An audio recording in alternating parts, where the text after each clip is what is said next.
अगर आपका नाम ही आपका जुर्म बन जाए तो क्या आप अब भी खुद को आज़ाद कहेंगे? 2025 में इंडिया के कुछ शहरों में आइडेंटिटी ही सबसे बड़ा एविडेंस थी। मोदी के इंडिया में मुसलमान अपने हकूक नहीं, अपने मुर्दों की गिनती करते हैं। ये कोई सियासी नारा नहीं, ये 2025 का डॉक्यूमेंटेड पैटर्न है। सिर्फ एक साल, और उस एक साल में 23 मुसलमान स्टेट एक्टर्स के हाथों मारे गए।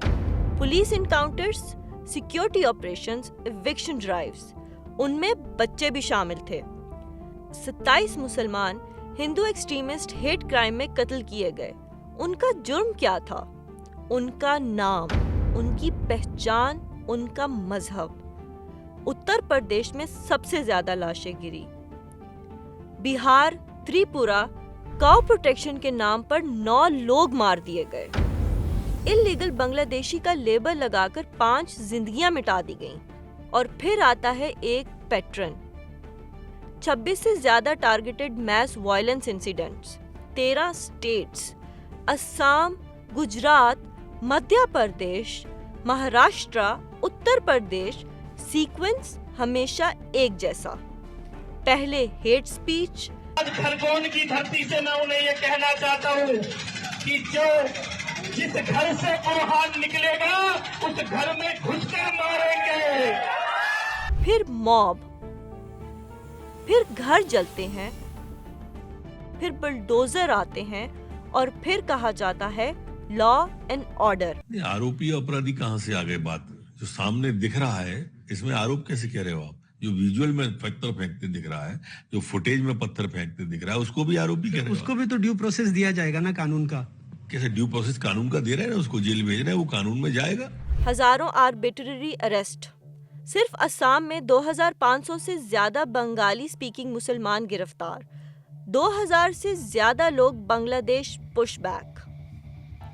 सिर्फ मई के बाद 4000 से ज्यादा यूनिलेटरल एक्सपल्जन।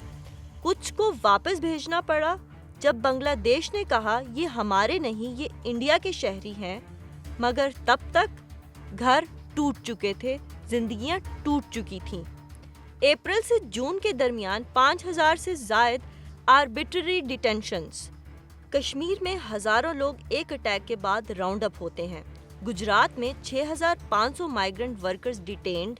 दिल्ली में 700 से ज्यादा। हरियाणा, महाराष्ट्र, राजस्थान, लिस्ट खत्म ही नहीं होती। Dozens anti Muslim hate speeches, वो भी टॉप पब्लिक ऑफिशियल्स की तरफ से। जब लीडर बोलता है, मॉब सुनती है। जब मॉब चलती है, टारगेट पहले से ही तय होता है।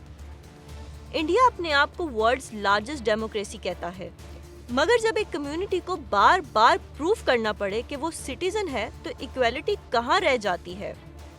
ये सिर्फ नंबर्स नहीं, 23, 27, 4000, 5000, हर नंबर के पीछे एक नाम है, एक माँ है, एक बहन है, एक बच्चा है जो स्कूल से वापस ही नहीं आया। आज डिबेट इकोनॉमी पर नहीं, डिबेट आइडेंटिटी पर है। और जब आइडेंटिटी सियासत बन जाए, इंसान स्टैटिस्टिक्स बन जाते हैं।